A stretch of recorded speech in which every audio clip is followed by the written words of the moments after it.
வணக்கம் ட்ரேடர்ஸ். பிடிடி mentorship program next batch வந்து ஆகஸ்ட் 1ஆம் தேதி ஸ்டார்ட் ஆகுதுங்க. சப்போஸ் உங்களுக்கு வந்து எஸ்எம்சி கான்செப்ட்டை ப்ராப்பராக கம்ப்ளீட்டாக லேர்ன் பண்ணிக்கணும் அப்படின்னு நினைக்கிறீங்க அப்படின்னா கூகுள் ஃபார்ம் டிஸ்கிரிப்ஷனில் இருக்கும், அதை ஃபில் பண்ணுங்கள். நான் ஃபர்தராக உங்களை காண்டாக்ட் பண்ணுறேன். தேங்க்யூ. வணக்கம் ட்ரேடர்ஸ். இன்றைக்கி நிஃப்டி வந்து பார்த்திங்க அப்படின்னா ஒரு 50 பாயிண்ட் டவுனில் முடிஞ்சிருக்கு. பேங்க் நிஃப்டி ஒரு 100 பாயிண்ட் டவுனில் முடிஞ்சிருக்குங்க. அண்ட் ஒன்ஸ் அகைன் ஒரு கன்சாலிடேஷன் டேங்க. நிஃப்டி வந்து பார்த்திங்க அப்படின்னா ரேஞ்சுக்குள்ளே சுருங்கி நான் எக்ஸ்பேண்ட் ஆகிறதுக்கு தயாராகிட்டேன் அப்படிங்கிற சைனை கடைசியாக இன்றைக்கி அவன் கொடுத்துட்டான். அந்த சைன் என்ன அண்டு எந்த லெவலை பிரேக் பண்ணால் அந்த ட்ரெண்டிங் டே இன்ட்ராடேயில் வரதுக்கு வாய்ப்பு இருக்குது அப்படிங்கிறத பற்றி நம்ம டீட்டெயிலாக இந்த வீடியோவில் பார்த்துடலாங்க. வாங்க நம்ம வீடியோக்குள்ளே போகலாங்க. அதுக்கு முன்னாடி சப்ஸ்கிரைபருடைய கேள்வியை படித்து விடலாம். கமெண்ட்ஸில் லக்ஷ்மி நாராயண் இவர் வந்து பார்த்திங்கன்னா நம்மளுடைய சேனலை ரொம்ப நாளாக ஃபாலோ பண்ணிக்கிட்டு இருக்கார், ரொம்ப வருஷமானே சொல்லலாம். ஒரு சப்ஸ்கிரைபர் அவர் என்ன கேட்டிருக்காருன்னா, only 15 minute FVG is working intraday, positional views not synchronising with SMC அப்படின்னு சொல்லியிருக்காரு. இல்லைங்க நண்பரே, அது அப்படி கிடையாது. 15 minutes உங்களுக்கு இன்ட்ராடேயில் ஒர்க் ஆகுதுன்னா டெய்லியும் உங்களுக்கு 15 minutes வேறு வேலைக்காக வந்துடுது, அதனால் அது ஒர்க் ஆகலை அப்படிங்கிற மாதிரி உங்களுக்கு தெரியுது. பொசிஷனலும் நல்லா தான் ஒர்க் ஆகிட்டு இருக்கு. இப்போ உதாரணத்துக்கு வந்து பார்த்தீங்க அப்படின்னா நிஃப்டியோட வீக்லி ஃபேர் வேல்யூ கேப் இங்கே இருக்குது. ஓகேங்களா, எங்கே இருக்குது இருங்க, நான் போட்டு விட்றேன். இங்கே பாருங்கள், இங்கே இருக்குது. இப்போ இங்கே வந்தால் தான் உங்களுக்கு வந்து ஏதாவது ஒரு ரியாக்ஷனு வரும். ஆல்ரெடி பாருங்கள் ப்ரைஸ் இங்கேருந்து ரியாக்ஷன் கொடுத்துருக்கு, இங்கேருந்து ரியாக்ஷன் கொடுத்துருக்கு. இங்கே வந்தால் தான் ரியாக்ஷன் கொடுக்க முடியும். ஸோ நீங்கள் லாங் டேர்மில் பொசிஷனலாக ஹையர் டைம் ஃப்ரேமில் ட்ரேட் பண்ணுறீங்க அப்படின்னா அந்த பர்டிகுலர் இடத்துக்கு ப்ரைஸ் வர்றதுக்கு ரொம்ப அதிகமான டைம் எடுத்துக்கும். அதற்கான பொறுமை உங்களுக்கு வேணும். நீங்கள் டெய்லி ஒரு என்ட்ரி எதிர்பார்க்குறீங்க அப்படின்னா ஹையர் டைம் ஃப்ரேமில் உங்களுக்கு கிடைக்காது. அதனால தான் உங்களுக்கு அந்த பேஷன்ஸுங்கிறது ரொம்ப அதிகமாக வேணும் ஸ்விங் ட்ரேடிங் பண்ணுறதுக்கெலாம். இப்போ நான் நிஃப்டியில் வந்து பார்த்திங்கன்னா கடைசியாக வந்து ஒரு ஷார்ட் ட்ரேட் எடுத்தேங்க. அதை வந்து இந்த இடத்துல எடுத்தேன். அதுக்கு முன்னாடி வந்து பார்த்திங்கன்னா நான் இங்கே பாருங்கள், இங்கே அரௌண்ட் இந்த ரேஞ்சில் தான் எடுத்தேன். இந்த கன்சல்டேஷன் மொத்தமாக எனக்கு பெரிய ஆப்பர்ச்சுனிட்டி கிடைக்கல. அப்போ நான் கடைசியாக எடுத்த ட்ரேட் 26 மேனா, திருப்பி எடுத்த ட்ரேட் வந்து பார்த்திங்கன்னா ஜூலை 7. அதுக்கு நடுவில் நிஃப்டியில் பொசிஷனலாக பெரிய ஆப்பர்ச்சுனிட்டி எனக்கு கிடைக்கவே இல்லை. அப்போ சும்மா தான் இருக்க முடியும். இந்த மாதிரி தான் உங்களுக்கு டைம் அதிகமாக இருக்கும் நீங்கள் ஹையர் டைம் ஃப்ரேமில் ட்ரேட் பண்ணும்போது. அந்த பொறுமை உங்களுக்கு இருந்தால் மார்க்கெட் வந்து பார்த்திங்கன்னா உங்களுக்கு எல்லா டைம் ஃப்ரேம்லேயும் ஆப்பர்ச்சுனிட்டிஸை கொடுக்குங்க. நீங்கள் அதை சரியாக பார்க்க கற்றுக்கணும், அவ்வளோதான். ஓகேங்க. அடுத்து நம்ம இப்போது நிஃப்டியோட ப்ரைஸ் ஆக்ஷனுக்கு போயிடலாம். அதுக்கு முன்னாடி ஓவரால் மார்க்கெட்டை பார்த்துட்டு போயிடலாம். இன்றைக்கி அட்வான்ஸ் ஸ்டாக் வந்து பார்த்திங்கன்னா 27 ஸ்டாக் அட்வான்ஸ் ஆகிருக்கு, 23 ஸ்டாக் தான் டிக்ளைன் ஆகிருக்கு. அப்போது அதிகப்படியான ஸ்டாக் இன்றைக்கி அட்வான்ஸில் தான் இருக்குது, டிக்ளைன் கம்மியாக தான் இருக்குது. ஆனால் வழக்கம் போல் HDFC இன்றைக்கி 2%, SBI 1.5%, ரிலையன்ஸு 1.25%. அப்புறம் இன்றைக்கி ஐடி ஸ்டாக்ஸுமே பெருசாக சப்போர்ட் பண்ணலைங்க. ரிசல்ட் நேற்று வந்துச்சு இல்லைங்களா, இதுக்கு HDFC பேங்க்கு ரிலையன்ஸுக்குலாம் வந்துச்சு, அதெல்லாம் கீழே விழுந்துருந்துச்சு. மற்ற ஸ்டாக்ஸுமே லைக் ஆக்சிஸ் பேங்க்லாம் வந்து எங்கேயும் பெருசாக காணும் பாருங்கள். ICICI பேங்க் நல்ல ரிசல்ட்னு சொல்லி அவனே 0.3% தான் ஏறியிருக்கான். So Indian market once again வந்து பார்த்திங்கன்னா டிசப்பாயிண்டட் ரிசல்ட்டை வந்து கொடுத்துருக்கிற மாதிரி தான் தெரியுது.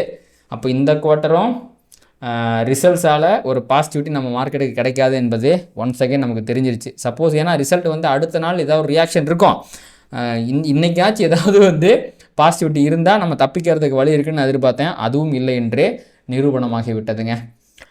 அதுக்கப்புறமா ஓவரால் மார்க்கெட் பரவாயில்லைங்க. இன்றைக்கி உங்களுக்கு ரொம்ப செலக்டடான ஹெவி வெயிட் தான் வந்து ஃபாலோ ஆகிருக்கு. அண்ட் ஐடி செக்டர் இன்றைக்கி கை கொடுக்கல. டெய்லி ஐடி செக்டர் மேலே போயிட்டு இருந்துச்சு, நிஃப்டி காப்பாற்றிக்கிட்டு இருந்துச்சு, அதுவும் கை கொடுக்கல. ஸோ ஓவரால் மார்க்கெட் பாசிட்டிவாக இருந்தாலும் ஹெவி வெயிட்டால் இன்றைக்கி மார்க்கெட்டை காப்பாற்ற முடியல. அவங்களாம் பியரிஷாக முடிஞ்சதுனால தான் மார்க்கெட்டும் இன்றைக்கி பியரிஷாக முடிஞ்சிருக்குங்க. அண்ட் வார் சைடு வந்து பார்த்திங்கன்னா இது போயிட்டே இருக்குங்க. பயங்கரமான ஒரு பிரச்சனையை நோக்கி தான் இது போய்கிட்டு இருக்கு. ரொம்ப ஹெவியாக ஈரான் அட்டாக் பண்ணுறாங்க. தொடர்ந்து 10 நாள் நைட்டு வந்து பார்த்திங்கன்னா US வந்து ஈரான் அட்டாக் பண்ணிகிட்டு இருக்காங்க. அது 11ஆவது நாள் இன்றைக்கும் வந்து தொடர்வதற்கு வாய்ப்பு இருக்குது. சும்மா இல்லாமல் இப்போ ஈரான் 2 விஷயத்த பண்ணுறாங்க. சைட்டா ஹொர்முஸில் போயிட்டு இருந்த ஒரு ஷிப்பை வந்து அட்டாக் பண்ணியிருக்கிறாங்க. அது இல்லாமல் இந்த ஹவுதீஸ் வந்து பார்த்திங்கன்னா இந்த பாபல் மந்தீப் ஸ்ட்ரைட், அது ரெட் சீயில் இருக்கிற ஒரு இப்போ சைட்டா ஹொர்முஸ் மாதிரியே பாபல் மந்தீப் ஸ்ட்ரைட்னு ஒன்று அந்த பக்கம் இருக்குது. சவுதி அரேபியாவோட ஷிப்ஸ்லாம் ஆயில் ஷிப்ஸ்லாம் போகிற வழியை வந்து ஹவுதீஸ் போய் அங்கே ஸ்டாப் பண்ணி அட்டாக் பண்ணுறாங்களாமா. அது வந்து 12%. இப்போ ஐ திங்க் சைட்டா ஹொர்முஸ் வந்து பார்த்திங்கன்னா அது 30% நினைக்கிறேன். பாபல் மந்தீப் வந்து ஒரு 12%. ரெண்டையுமே வந்து ஈரான் வந்து கண்ட்ரோல் எடுக்க ட்ரை பண்ணிக்கிட்டு இருக்கிறாங்க. இது அடுத்த கட்டத்துக்கு வர கொண்டு போகுது. அண்டு ஆயில் ப்ரைஸஸ்லையுமே ஒரு நல்ல ஃப்ளக்சுவேஷன்ஸை இது ஏற்படுத்திக்கிட்டு இருக்குங்க. இது ரொம்ப மார்க்கெட் கேட்க விரும்பாத ஒரு செய்தி, மார்க்கெட்டுக்கு பியரிஷான ஒரு செய்தி. இருந்தாலும் மார்க்கெட்டில் அந்தளவுக்கு இதை பார்த்து ரியாக்ட் பண்ணலை. ஒரே நிமிஷம் இருங்க, நம்ம வந்து ஸ்டாக் மார்க்கெட் ஃபியூச்சர்ஸ்லாம் எப்படி இருக்குங்கிறத பார்த்துக்கலாம். ஸ்டாக் ஃபியூச்சர்ஸ் இந்த இங்கே இருக்குது பாருங்கள். சரி, இது லோட் ஆகட்டும். ஓகே, இப்போதைக்கு பார்த்திங்களா எல்லாம் பாசிட்டிவாக தான் இருக்குது. இந்த பர்டிகுலரான இந்த விஷயத்துக்கு இப்போ வரைக்கும் ஸ்டாக் மார்க்கெட் பெருசாக பியரிஷாக பிஹேவ் பண்ணலை. ஆனால் ஆயில் வந்து பார்த்திங்க அப்படின்னா நல்லா பிஹேவ் பண்ணிடுது. ஏன்னா $83 மேலே போய் அவன் ட்ரேட் ஆகிட்டு இருக்கிறான். ஸ்டில் இது புல்லிஷாக தாங்க போய்கிட்டு இருக்கு. இப்படியே அவன் போக போக போக இவருங்க இவ்வளோ தூரம் 120 வரைக்கும் அவன் போகிறதுக்கு நிறையா வாய்ப்புகள் இருக்குது. அப்படி போச்சுன்னா இந்தியாவுக்கு எவ்வளோ பெரிய அடியாக இருக்கும். அது ரஷ்யன் ஆயில் வேறு பை பண்ணுறதுக்கு வேறு ஆல்ரெடி 100% டேரிஃபை போடுறேன்ட்டு காங்கிரஸில் பில்லை வேறு சைன் பண்ணி வச்சுருக்கிறாங்க அமெரிக்காக்காரனுங்க. அப்போது இது இந்தியாவுக்கு ஒரு சிக்கலான சூழ்நிலை தான், கொஞ்சம் பியரிஷான விஷயந்தான். பட் ப்ரைஸில் அது இன்னும் இம்பேக்ட் ஆகலை. ஏன்னா வேர்ல்டு மார்க்கெட் எதுவுமே அதுக்கு பெருசாக ரியாக்ட் பண்ணல. பண்ணுமாங்கிறத எப்போ பண்ணும், கண்டிப்பாக பண்ணும், எப்போ பண்ணுங்கிறத பொறுத்து இருந்து பார்க்கலாங்க. இப்போ எனக்கு நிஃப்டியில் இன்றைக்கி என்ன நடந்துச்சு அப்படிங்கிற கதைக்கு வருவோம். இன்றைக்கி மார்னிங் வந்து பார்த்தீங்கன்னா கிஃப்ட் 150 பாயிண்ட்டுக்கு டவுன் இருந்துச்சுங்க. அதுக்கு முக்கியமான காரணம் HDFC Bank ADR வந்து யூஎஸில் 10% கிராஷ் ஆனதான். ஏன்னா நேற்று நம்ம மார்க்கெட்டில் 5% கிராஷ் ஆயிருந்துச்சு. அங்கே 10% ஆச்சுன்னா அப்போ இன்றைக்கி 5% ஆச்சுன்னா என்ன பண்ணுறதுன்னு கிஃப்ட் நிஃப்டி பயந்துட்டு கிடந்தான். ஆனால் இன்றைக்கி அரௌண்ட் 1 or 1.5% தான் டவுனில் ஓப்பன் ஆச்சு. அண்ட் முடியும் போதுமே வந்து பார்த்திங்கன்னா அரௌண்ட் ஒரு 2% தான் டவுனில் முடிஞ்சிருக்குங்க. அதனால தான் நிஃப்டி பெரிய கேப் டவுன் ஆகலை. அண்ட் ஓப்பனிங்காக அவன் எங்கே ஆனா அப்படின்னு பார்த்தீங்க அப்படின்னா ப்ரீவியஸ் டேயோட ஒரு 15 மினிட்ஸில் இருக்கிற அன்ஃபில்டு ஃபேர் வேல்யூ கேப்புக்குள்ள தான் ஓப்பன் ஆகி நல்லா மேலே போக போகிற சைனெல்லாம் காமிச்சான். நானும் நம்பினேன் மேலே போயிடுவான் போட்டிருக்கு அப்படின்ட்டு. ஆனால் அது நடக்கலை. அதுக்கு பதிலாக வந்து பார்த்திங்க அப்படின்னா சத்து பத்தாமல் இந்த டார்கெட் அடிச்சிருக்கணும், அது அடிக்கலை. சத்து பத்தாமல் என்ன பண்ணான்னா ஒரு 5-10 நிமிஷத்துலேயே அவன் வந்து கீழே இறங்க ஆரம்பிச்சிட்டான். அப்படியே கீழே போகிறான். இங்கே பாருங்கள், இந்த ஃபேர் வேல்யூ கேப்பை இன்வெஸ்ட் பண்ணி 2 ஃபேர் வேல்யூ கேப்பை இங்கே ஃபார்ம் பண்ணுறாங்க பியரிஷா. இந்த 2க்குமே பவர் இருக்குது. அப்போது ஸ்மார்ட் மணி உண்மையாலுமே இன்றைக்கி மார்க்கெட்டை கீழே கொண்டு போகணும் அப்படிங்கிற முடிவு எடுத்திருந்தான்னா இந்த இடத்துல இருக்கிற 2 பியரிஷ் ஃபேர் வேல்யூ கேப்பை டச் பண்ணி இவ்வளோ தூரம் போனவன் இப்படி வந்து போயிருந்தா இதெல்லாம் ஈஸியாக அடித்து உடச்சி போயிருக்க முடியும். ஆனால் அவனுக்கு அதில் விருப்பம் இல்லை. அதுக்கு பேர் அவன் என்ன பண்ணுறான், எவ்வளோ தூரம் இன்னும் கீழே போக முடியும்னு பார்ப்போமே அப்படின்ட்டு வந்து பார்த்திங்கன்னா கீழே போகிறான். அப்படி அவன் போன இடம் தான் இங்கே இருக்கிற ப்ரீவியஸ் டேயோட லோ. அதை தொட்ட உடனேங்க, தொட்டால் தூக்கிடுவேங்கிற மாதிரி தொட்ட உடனே ஒரு மிகப்பெரிய ரியாக்ஷன். அப்படியே பாருங்கள், இங்கே இருக்கிற இன்னொரு பியரிஷ் ஃபேர் வேல்யூ கேப்பை இன்வெஸ்ட் பண்ணுறான். ஏன் இந்த ஃபேர் வேல்யூ கேப் ரெஸ்பெக்ட் ஆகலை அப்படின்னு கேட்டிங்கன்னா இது ஒரு காரணம் இருக்குது. வழக்கமாக ஒரு ஃபேர் வேல்யூ கேப் ரெஸ்பெக்ட் ஆகுமா ஆகாதாங்கிறத அந்த ஃபேர் வேல்யூ கேப்புக்கு போனால் தான் கண்டுபிடிக்க முடியும். ஆனால் இந்த மாதிரி ஒரு ஃபேர் வேல்யூ கேப்லாம் வந்துச்சுன்னு வச்சிங்களேன் முன்னாடியே சொல்லிட முடியும். ஏன்னா உண்மையாகவே வந்து பார்த்திங்கன்னா மார்க்கெட்டை கீழே இறக்கக்கூடிய ஆளாக இருந்துச்சுன்னு வச்சிங்களேன் இங்கே இருக்கிற ஃபேர் வேல்யூ கேப்பே அவன் வந்து ரெஸ்பெக்ட் பண்ணிட்டு வந்திருக்கணும். இந்த மாதிரி அன்ஃபில்டு ஃபேர் வேல்யூ கேப் பெருசாக விட்டு ப்ரீவியஸ் இயர்ல பக்கத்தில் ஒரு ஃபேர் வேல்யூ கேப்பை போடுறான்னா ட்ராப். இதை பார்த்து நிறையா retail traders smart money traders வந்து என்ட்ரி எடுப்பாங்க. அவன் ஸ்டாப் லாஸ் கொண்டு போயிடலாங்கிறது அவன் பிளானு. அது ரெஸ்பெக்டே அவ்வளோ. நீங்கள் லோயர் டைம் ஃப்ரேம் போய் பார்த்தீங்கன்னு வச்சிங்களேன் இங்கேருந்து எந்த ரிஜெக்ஷன் சைனும் வந்திருக்காது. அவன் பாட்டுக்கு நேராக மேலே போயிட்டான். அதை இன்வெஸ்ட் பண்ணதோட மட்டும் இல்லாமல் இங்கே பாருங்க ப்ரீவியஸ் டே லோவை ஸ்வீப் படித்து புதுசாக கூட 15 மினிட்ஸில் ஒரு புல்லிஷ் ஃபேர் வேல்யூ கேப்பை அதே இடத்துல வந்து அவன் கிரியேட் பண்ணுறான். அண்ட் அங்கேருந்து வந்து பார்த்திங்கன்னா மெதுவாக பயணங்கள் போய் தொலைந்திடவா அப்படின்ட்டு ஒரு மணி நேரம் வந்து நல்லா கசக்கி பிழிந்து நல்லா அரைத்தலை போட்டு அவன் டார்கெட்டையும் எத்தனை மணிக்கு ஒரு 3:15 ஹிட் பண்ணிட்டு நல்ல பிள்ளையாட்ட முடிச்சிட்டாங்க. அண்ட் ஒன்ஸ் அகெயின் இன்றைக்கி ஒரு கன்சால்டேஷன் டே அப்படிங்கிறது தான் நடந்திருக்கு. ஸோ இன்ட்ராடே வைஸ் வந்து பார்த்திங்கன்னா பெருசாக ஒன்றும் இல்லைங்க. அண்ட் இப்போ கூட பாருங்கள் நேற்றத்தோட 1 மினிட் கேண்டில் இருக்குது பார்த்தீங்களா, நான் இது எல்லாத்தையும் தூக்கிடுறேன். நேற்றத்தோடைய 1 மினிட் கேண்டில் அந்த ரிசல்ட் வந்து ஓப்பன் ஆனால் ஃபஸ்ட்டு 1 மினிட் இந்த பாருங்கள் இது ஒரு கோடு போடுவோம். அதை இன்றைக்கி டச் பண்ணவே இல்லை ப்ரைஸு. அண்ட் கீழே ஒரு கோடு போடுவோம். ஆல்ரெடி வந்து பார்த்திங்கன்னா இங்கே பாருங்கள் இந்த இடத்துலேருந்து ஹெவியான பையிங் ப்ரெஷர் வந்து மேலே போயிருக்கா.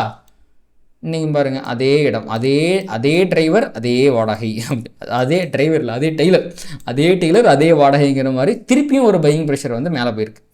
அப்படி பையிங் ப்ரெஷர் வந்து மேலே தான் ஏற்றுறீங்களேடா, நல்லா ஒரு ஹையர் ஹை போட்டு மேலே ஏற்ற வேண்டியதான்னு கேட்டால் அதெல்லாம் நாங்கள் பண்ண மாட்டோங்க அப்படின்றாங்க. அப்போது இந்த கோடு இருக்குது பார்த்தீங்களா, இந்த கோடு 24,150 அப்படிங்கிற இந்த கோடு இருக்குது பார்த்தீங்களா, இந்த கோட்டுக்கிட்ட ஸ்மார்ட் மணி பொசிஷன்ஸ் வச்சுருக்கிறான். அப்போது இந்த கோட்டை தாண்டி கீழே போச்சுன்னா அவன் பொசிஷன் எக்ஸிட் ஆயிடுவான்.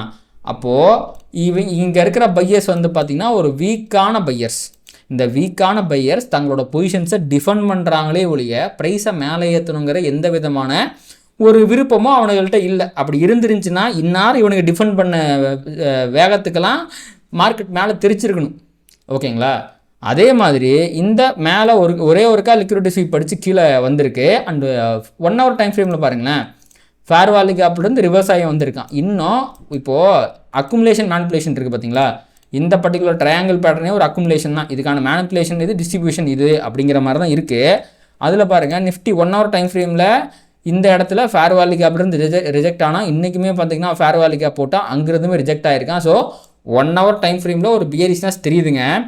இந்த பியரிஷ்னஸ் வந்து பார்த்திங்க அப்படின்னா ப்ரைஸை எப்படியாவது நான் வந்து இந்த 23,800 கொண்டு போயிடுவேன் அப்படிங்கிற மாதிரி தான் சொல்கிறேன். இது 1 hourக்கான அனாலிசிஸ். இப்போது நம்ம டைம் ஃப்ரேமை பொறுத்து இந்த அனாலிசிஸ் மாறும். இப்போது இந்த மேனிப்புலேஷன் பாயிண்ட் அப்படிங்கிறதுங்க ஒவ்வொரு டைம் ஃப்ரேமுக்கு ஏற்ற மாதிரி மாறுதுங்க. Daily time frame, weekly time ஃப்ரேம்லாம் வந்து பார்த்தீங்கன்னா மேலே இருக்க இந்த 2 பாயிண்ட் இருக்குது பார்த்தீங்களா, இந்த 2 ஸ்விங் பாயிண்ட் லிக்விடிட்டி, இதை ஸ்வீப் பண்ணால் தான் நம்ம மேனிப்புலேஷனாக கன்சிடர் பண்ண முடியும். பட் 1 hour அப்படிங்கும்போது அதனுடைய டைம் ஃப்ரேமே கம்மியாகுது இல்லைங்களா. அப்போது இந்த ட்ரையாங்கிள் பேட்டர்ன் நம்ம அக்குமுலேஷன் வச்சிருக்கும் போது இதை நம்ம மேனிப்புலேஷனாக கன்சிடர் பண்ணிக்கலாம். சரி, டிஸ்ட்ரிபியூஷன் தான் ஆனானா ஃபேர் வேல்யூ கேப்பை இப்போ தான் வந்து ரெஸ்பெக்ட் பண்ணிகிட்டு இருக்கிறான். ஒரே ஒரு தடவை இந்த பர்டிகுலர் பாயிண்ட் இருக்குது பார்த்தீங்களா, 24,150, இதை வந்து உடச்சி 15 இன்ட்ராடேக்கு நம்ம போயிருக்கோம். 1 hour கூட வேணாம், 15 minutesே வச்சுக்கலாமே. 24,150 அப்படிங்கிற அந்த ரேஞ்சை உடச்சி 15 minutes ஒரு பியரிஷ் ஃபேர் வேல்யூ கேப் போட்டு அது ரெஸ்பெக்ட் ஆகணும். சும்மா அப்படியே போட்டு போயிடக்கூடாது. அதை ரெஸ்பெக்ட்டும் ஆகிட்டு ஒரு கீழே போயிட்டான்னா நல்ல ஒரு ட்ரெண்டிங் டே வரதுக்கு நிறைய வாய்ப்பு இருக்குங்க. மார்க்கெட் இந்த மாதிரி கன்சாலிடேட் ஆகிட்டே இருக்க முடியாது. இப்போ வந்திருக்கிற சைன்ஸ் எல்லாம் பார்க்கும்போது we are somewhere near the end phase of the accumulation அப்படின்னு எனக்கு தோணுது. அதுக்கு ஏற்றாப்புல மேலே மேனிப்புலேஷனுமே வந்திருக்கு இன் லோயர் டைம் ஃப்ரேம். நான் ஹையர் டைம் ஃப்ரேமில் பேசல, லோயர் டைம் ஃப்ரேமில் மட்டுமே பேசிக்கிட்டு இருக்கேன். ஸோ அப்போது இந்த லோயர் டைம் ஃப்ரேமில் ஒரு டிஸ்ட்ரிபியூஷன், ஒரே ஒரு ட்ரெண்டிங் டே, எப்படி ஃப்ரைடே அன்னைக்கு மார்க்கெட் மேலே போச்சு இல்லைங்களா, அந்த மாதிரி ஒரு நல்ல ட்ரெண்டிங் டே கீழே வர்றதுக்கு நிறைய சைன்ஸ் இருக்குது. அந்த சைன் தான் இந்த இடத்துல வந்திருக்கிற வீக் பையர்ஸுடைய அந்த என்ட்ரி. அப்போது இவனுங்க வந்து தங்களோட பொசிஷன்ஸை விட்டு கொடுத்துட்டாங்க அப்படின்னா மார்க்கெட்டில் ஒரு செல்லிங் ப்ரெஷர் வர்றதுக்கு நிறைய சான்சஸ் இருக்குது. அதுக்கு இப்போ ப்ரைஸ் வந்து 24,150 தாண்டி கீழே பிரேக் பண்ணி ஒரு பியரிஷ் ஃபேர் வேல்யூ கேப்பை போட்டு அதை ரெஸ்பெக்ட் பண்ணி லோயர் லோ போடணும். இது எல்லாமே நடந்துச்சுன்னா ப்ரைஸ் ஷார்ட் டேர்மில் 15 minutes அண்ட் 1 hour டைம் ஃப்ரேமில் 23,800 வரைக்கும் போகிறதுக்கு வாய்ப்பு இருக்குது. அதை தாண்டி போகுமா அப்படிங்கிறதே நமக்கு தெரியாது. அது வந்து ஹையர் டைம் ஃப்ரேமுடைய இப்போ கீழே போகிறது இருக்குது பார்த்தீங்களா, இந்த மூவ் வந்து பார்த்தீங்கன்னா லோயர் டைம் ஃப்ரேமுடைய ட்ரெண்டிங் மூவ் ஆகும், ஹையர் டைம் ஃப்ரேமுடைய ஒரு மேனிப்புலேட்டிவ் மூவாகவும் இருந்து ஃபர்தராக இதை அடிச்சுட்டு அவன் மேலே போகிறதுக்கு கூட வாய்ப்பு இருக்குது. ஸோ இப்போ நான் பேசுகிறது எல்லாமே இன்ட்ராடே பெர்ஸ்பெக்டிவில் பேசிக்கிட்டு இருக்கேன். ஏன்னா இன்ட்ராடே டைம் ஃப்ரேமில் ட்ரெண்டுங்கிறது பியரிஷாக மாறிவிட்டது. அதுவும் புல்லிஷாக மாறினா அடுத்த நாளே பியரிஷாக மாறிடுச்சுங்கிறதுனால நம்ம வந்து ஷார்ட் டேர்மில் கீழே போகிறதுக்கு வாய்ப்பு இருக்குதுன்னு நான் சொல்கிறேன். நான் சொல்கிற அனாலிசிஸ் புரியலை அப்படிங்கும்போது இதை பேஸ் பண்ணி நீங்கள் எதுவும் வியூ எடுத்துடாதீங்க. உங்களுடைய அனாலிசிஸை யூஸ் பண்ணி நீங்கள் வியூ எடுங்க. டெய்லி டைம் ஃப்ரேமில் மார்க்கெட் இன்னும் புல்லிஷாக இருக்குங்க. இதை நான் இப்போ சிம்பிளாக சொல்லிடுறேன். இந்த பாயிண்ட் இருக்குது பார்த்தீங்களா, இந்த பாயிண்ட்டை தாண்டி அவன் கீழே உடச்சா தான் அவன் பியரிஷாக மாற முடியும். ஆனால் 15 minutes டைம் ஃப்ரேமில் அவன் பியரிஷாக இருக்கான். அவன் பியரிஷ் ஆகி கீழே இருக்க இந்த ஸ்விங் பேன் லிக்விட் நோக்கி போகிறதுக்கு தயாராகிட்டு இருக்கான். இப்படி நம்ம சொல்லலாமா? அப்போ இங்கே இவ்வளோ தூரம் போகிறான்னா அவன் பியரிஷாக தானே கீழே போக முடியும். அப்போது 15 minutesல இன்ட்ராடேயில் ஆர் பிடிஎஸ்டி இந்த மாதிரி ஷார்ட் டேர்மில் அவன் கீழே போகிறதுக்கு வாய்ப்பு இருக்குது. லாங் டேர்ம் ட்ரெண்டுங்கிறது இன்னும் புல்லிஷாக தான் இருக்குது. அப்போ இங்கே போய் ஒன்றா அவன் லிக்விடிட்டி ஸ்வீப் அடிச்சுட்டு மேலே போகலாம். அப்படி இல்லையா, இங்கே வந்து இதை பிரேக் அவுட் கொடுத்தான்னா கீழே இந்த ஸ்விங் பாயிண்ட் லிக்விடிட்டி வரைக்கும் போகிறதுக்கு கூட வாய்ப்புகள் இருக்குது. இது ரெண்டு இதை நடக்கலாம். இப்போ இது ரெண்டுமே இல்லாமல் புல்லிஷ் வியூ எடுக்கணும் அப்படின்னா முதல்ல 15 minutesல ட்ரெண்டு புல்லிஷாக மாறணும் இல்லைங்களா. இப்போ 15 minutesல ட்ரெண்டு பியரிஷாக இருக்குது இல்லைங்களா. அப்போது இந்த ஃப்ரைடேயோட ஹையை தாண்டி அவன் மேலே க்ளோஸ் வச்சிட்டான்னா 15 minutesல ட்ரெண்டு புல்லிஷ் ஆகிரும். அப்படி பண்ணிட்டான்னு வச்சுங்களேன். இப்போ நான் சொல்லிட்டு இருக்கேன் பார்த்தீங்களா, கீழே போயிட்டு இருக்கும் ப்ரைஸ் 23,786 போயிட்டு இருக்குன்னு. அப்படியே என்னோட வியூவை மாற்றி ப்ரைஸ் வந்து 24,527 போகுதுன்னு சொல்ல ஆரம்பிச்சிடும். ஏன்னா இப்போ மார்க்கெட் அக்குமுலேட் ஆகிட்டு இருக்கு. 1 day டைம் ஃப்ரேமில் இப்போ 15 minutesோட ட்ரெண்ட் பியரிஷாக இருக்கிற காரணத்தினால அவன் கீழே போகிறான். 1 day இந்த லிக்விடிட்டி கிட்ட போகிறான்னு நான் வந்து என்னோட வியூ நான் வச்சிருக்கேன் 15 minutesல பியரிஷாக இருக்கும்போது. அப்போ புல்லிஷாக மாறிட்டான்னா மேலே இருக்கிறத நோக்கி போவான் அப்படிங்கிற மாதிரி வியூவை மாற்றிடணும். ஒரு அக்குமுலேஷன் மார்க்கெட்டை இப்படித்தான் நம்மளால் இன்டர்பிரட் பண்ண முடியும். லோயர் டைம் ஃப்ரேம் ட்ரெண்டை வச்சு தான் ஹையர் டைம் ஃப்ரேமில் எந்த ஸ்விங் பேன் லிக்விடிட்டி நோக்கி போகிறாங்கிறத சொல்ல முடியும். இப்போ ட்ரெண்ட் பியரிஷாக இருக்கிறதுனால நான் கீழே போகிறதா நினைக்கிறேன். அப்போ 15 minutesல ட்ரெண்ட் புல்லிஷாக மாறிடுச்சுன்னா அவன் மேலே போகிறதா நம்ம வியூவை மாற்றிக்கணும். ஹோப்ஃபுல்லி உங்களை குழப்பாமல் ரொம்ப தெளிவாக எக்ஸ்பிளைன் பண்ணியிருப்பேன்னு நினைக்கிறேன். இந்த அனாலிசிஸில் உங்களுக்கு ஏதாவது சந்தேகங்கள் இருந்துச்சுன்னா கண்டிப்பாக கமெண்ட்டில் போடுங்க, நான் வந்து அதை எக்ஸ்பிளைன் பண்ணுறேன். அண்ட் இதை தாண்டி உங்களுக்கு ட்ரேடிங் ரிலேட்டடாக எந்த சந்தேகங்கள் இருந்தாலும் பரவாயில்லைங்க, அதை நீங்கள் கமெண்ட்டில் போடுங்க. நான் டெய்லியுமே இப்போ நான் கமெண்ட்டை படித்து இல்லைங்களா, இவரோட கமெண்ட் அந்த மாதிரி படித்து நான் உங்களுக்கு அதை கிளாரிஃபை பண்ணுறேங்க. அண்ட் வாட்ஸ்அப் சேனலில் வந்து பார்த்திங்கன்னா நிறைய மார்க்கெட் அப்டேட்ஸை நான் கொடுத்துட்ருக்குறேங்க. நீங்கள் இன்னும் அதில் ஜாயின் பண்ணலன்னா கண்டிப்பாக ஜாயின் பண்ணிக்கங்க. உங்களுக்கு நிறைய இன்ஃபர்மேஷன்ஸ் அங்கே காத்துக்கிட்டு இருக்கு. அப்புறம் ஒரு சின்ன அப்டேட்டுங்க, இந்த வாட்ஸ்அப் சேனலை வந்து பார்த்தீங்கன்னா நான் போடுற மெசேஜஸ் எதுவுமே உங்களுக்கு நோட்டிஃபிகேஷனாக வர மாட்டேது. அதனால் நான் எப்போ மெசேஜஸ் போடுறேன்னே உங்களுக்கு தெரிய மாட்டேது அப்படிங்கிற மாதிரி நீங்கள் சொல்லியிருந்தீங்க. அதுக்கு அந்த சேனலுக்குள்ளே போனீங்க அப்படின்னா இங்கே மியூட் நோட்டிஃபிகேஷன்ஸ்னு ஒரு ஆப்ஷன் இருக்கும். அது ஆல்வேஸ் எல்லா சேனலுக்கும் எனேபிளாக தான் இருக்கும். நான் போடுற மெசேஜஸ் வந்து உங்களுக்கு மார்க்கெட் டைமில் உடனுக்குடன் நோட்டிஃபிகேஷனாக வரணும் அப்படின்னா அந்த மியூட் நோட்டிஃபிகேஷன்ஸ் அப்படிங்கிறத ஆஃப் பண்ணி விட்டுருங்க. அப்படி நீங்கள் பண்ணிட்டீங்கன்னா நான் போடுற மெசேஜஸ் எல்லா வாட்ஸ்அப் மெசேஜ் மாதிரி உங்களுக்கு வந்து பாப்பப்பில் வரும். ஸோ தட் நீங்கள் லைவ் மார்க்கெட்டில் உடனுக்குடன் என்னோட மெசேஜஸ் உங்களால் தெரிஞ்சுக்க முடியும். சப்போஸ் நீங்கள் என்னோடய மெசேஜஸ் உங்களுக்கு உடனே வேணும்னிங்கன்னா கண்டிப்பாக இதை எனேபிள் பண்ணி வச்சுக்கோங்க. இப்போ நம்ம நிஃப்டியை தாண்டி அடுத்து அப்படியே பேங்க் நிஃப்டிக்கு போயிடலாங்க. பேங்க் நிஃப்டி வந்து பார்த்திங்கன்னா ட்ரெண்டு வந்து இன்னும் பியரிஷாகத்தான் இருக்கிறது. இங்கே பார்த்தீங்களா, இந்த பர்டிகுலர் ஹையை தானே தான் பியரிஷ் ஆக முடியும். இவனும் நல்ல அக்குமுலேஷனாக தான் சுற்றிக்கிட்டு இருக்கான். 15 மினிட்ஸ் இவனோட ட்ரெண்டு வந்து பார்த்திங்கன்னா பியரிஷாக தான் இருக்குது. பட் இவனுக்கு வந்து பார்த்திங்கன்னா அந்த ஒரு மிகப்பெரிய செல்லிங் ப்ரெஷருக்கான பாயிண்ட்டுங்கிறது 57,560. இதை தானா தான் இப்போ நிஃப்டி ரொம்ப பக்கத்தில் இருக்குங்க, பேங்க் நிஃப்டி கொஞ்சம் தூரமாக இருக்குது. இதை தானா தான் அவன் வந்து கீழே இவ்வளோ தூரத்துக்கு போக முடியும். எப்போ போவான் அப்படிங்கிறத பொறுத்திருந்து பார்க்கலாம். அப்போ அதுக்கு இன்னும் வந்து ஒரு 300 பாயிண்ட்டுக்கு மேலே கீழே விழுக வேண்டிய சுச்சுவேஷன் இருக்குங்க. இதுதான் பேங்க் நிஃப்டி பொறுத்த வரைக்கும் நிலவரம். அடுத்து வந்து பார்த்திங்கன்னா நம்ம க்ரூட் ஆயில் ஆல்ரெடி பார்த்து இல்லைங்களா, அவன் ட்ரெண்டு வந்து புல்லிஷாக தான் இருக்குது. எனி டைம் ஃப்ரேம் வந்து பார்த்திங்கன்னா அவன் மேலே தான் போய்கிட்டு இருக்கிறான். ஏதாவது டிப்பு வந்தாலும் இந்த ஃபேர் வேல்யூ கேப் அடித்து ஃபர்தராக அவன் மேலே போகிறதுக்கு தான் வாய்ப்புகள் அப்படிங்கிறது இருக்குங்க. இருங்க, 4 ஹவரில் ஏதாவது ஃபேர் வேல்யூ கேப் இருக்கா? இங்கே பாருங்கள், இந்த இடம் 4 ஹவரில் செம்மையான இடம். ஏன்னா ஒரு ஸ்விங் பாயிண்ட் லிக்விடிட்டிக்கு அடியில் இருக்குது. நிறைய பேர் இந்த ஸ்விங் பாயிண்ட் லிக்விடிட்டியில் ஸ்டாப் லாஸ் வச்சுருப்பாங்க. அங்கே ஸ்டாப் லாஸ் அடிச்சுட்டு இந்த ஃபேர் வேல்யூ கேப்லேருந்து மேலே ஓடிப்பிடுவான் based on the reaction. So இதுவுமே ஒரு நல்ல பாயிண்ட் ஆஃப் இன்ட்ரெஸ்ட்டாக இருக்குது. 4 ஹவரில் கண்டிப்பாக டெய்லி டைம் ஃப்ரேம் உடைய இந்த ஃபேர் வேல்யூ கேப் நல்ல பாயிண்ட் ஆஃப் இன்ட்ரெஸ்ட் தான். அண்ட் இன்றைக்கி என்னன்னு தெரியலைங்க, சில்வர் 4% அப்பு, கோல்டு 1.5% அப்பு, நல்லா மேலே மொமெண்டம் ஆகி புல்லிஷாக போய்கிட்டு இருக்கு. பட் ஃபேர் வேல்யூ கேப் வேணுங்க. இந்த அக்குமுலேஷன் நிறைவு வர வேண்டும் என்றால் டெய்லி டைம் ஃப்ரேமில் கோல்டுக்கு ஒரு ஃபேர் வேல்யூ கேப் தேவைப்படுகிறது. அது புல்லிஷாக இருந்தாலும் சரி, பேரிஷாக இருந்தாலும் சரி, அதுவரை இந்த மேலே போகிறதெல்லாம் நான் நம்ப மாட்டேன். அண்ட் சில்வருமே பார்த்தீங்க அப்படின்னா பேரிஷாக தான் இருக்கிறான். இப்போ மேலே போகிறான்னா எதுக்கு போகிறான்? நம்ம இப்போ நிஃப்டியில் பார்த்தோம் இல்லைங்களா, ஒரு ஃபேர் வேல்யூ கேப் போட்டுட்டு அதை ஃபில் பண்ணாமல் வந்தான்னா ரிவர்ஸ் ஆவான்னு, அதே கதை தான் இங்கே நடந்துகிட்டு இருக்கு. அப்போ மேலே போகிறது இந்த ஃபேர் வேல்யூ கேப்லேருந்து ரிவர்ஸ் ஆக கூட இருக்கலாம். அப்போ அந்த ஃபேர் வேல்யூ கேப்பை இன்வெஸ்ட் பண்ணான்னா அப்புறம் நம்ம சில்வர் புல்லிஷாக மாறிட்டான், அவன் மேலவும் அப்படிங்கிறத எடுத்துக்கலாம். பட் இங்கே வந்திருக்கிற இந்த இன்வெர்ஷன் ஃபேர் வேல்யூ கேப் ஒரு ஹோப்பை கொடுக்குது.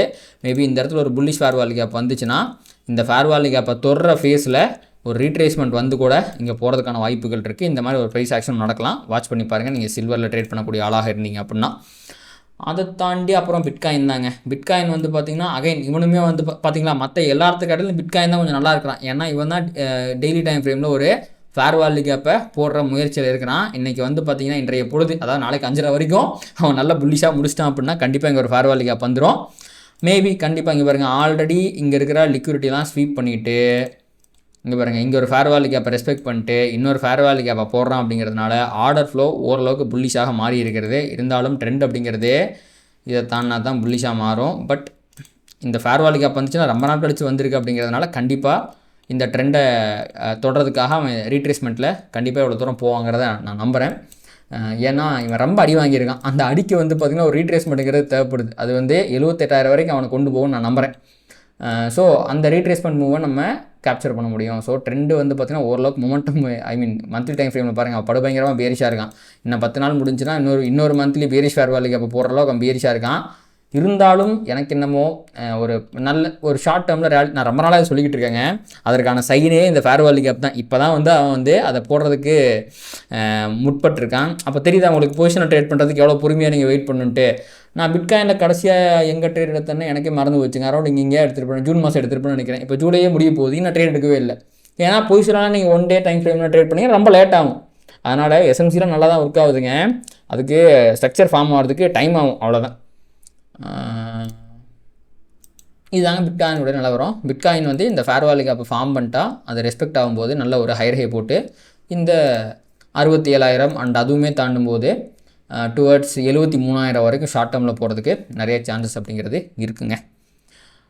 அண்டு முன்னாடியே பார்த்து நினைக்கிறேன், வேர்ல்டு மார்க்கெட் இப்போ பாசிட்டிவாக இருக்குது. அண்ட் இவன் பேர் என்ன, நாஸ்டாக் இருக்கான் பார்த்தீங்களா, இந்த டெய்லி டைம் ஃப்ரேமுடைய ஃபேர் வேல்யூ கேப்லேருந்து அவன் ஆல்ரெடி ரிவர்ஸ் ஆகி கீழே வந்திருக்கிறாங்க.